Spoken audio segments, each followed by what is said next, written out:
ശബരിമലയിൽ സ്ത്രീകളെ എന്തുകൊണ്ട് പ്രവേശിപ്പിച്ചുകൂടെന്ന് സുപ്രീം കോടതി. ചോദ്യം സുപ്രീം കോടതിയുടേതാണ്.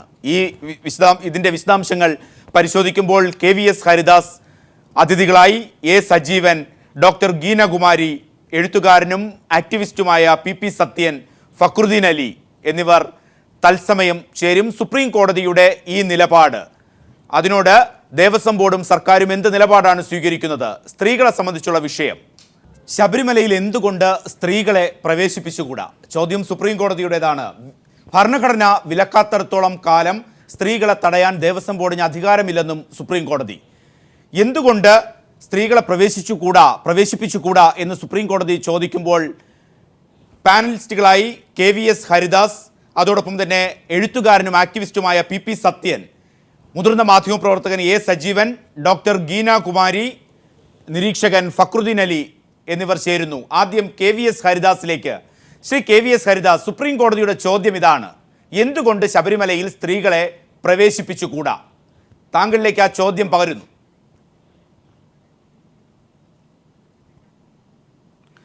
പ്രദീപേ, ആ ചോദ്യം തന്നെ വസ്തുതാവിരുദ്ധാണ്.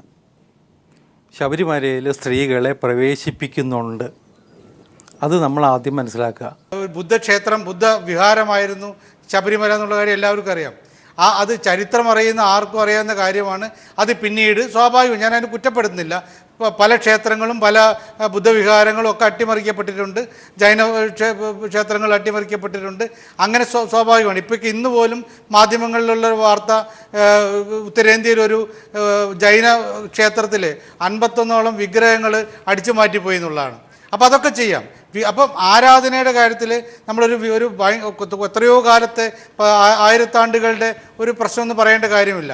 പിന്നെ രണ്ടാമത്തെ കാര്യം, ഇതേ ശബരിമലയിൽ തന്നെ കുറേ അടുത്ത കാലം വരെ നിലനിന്നിരുന്ന ഒരു ഭയങ്കരമായ വിശ്വാസമായിരുന്നു ഈ പൊന്നമ്പലമേട്ടിലുള്ള ആരാധന, ദീപാരാധന. അവിടെ അഗ്നി തെളിയുന്നു, ദീപം, മകരവിളക്ക് എന്ന് പറയുന്ന അതിനെയാണ് ആളുകൾ വിചാരിച്ചിരുന്നത്.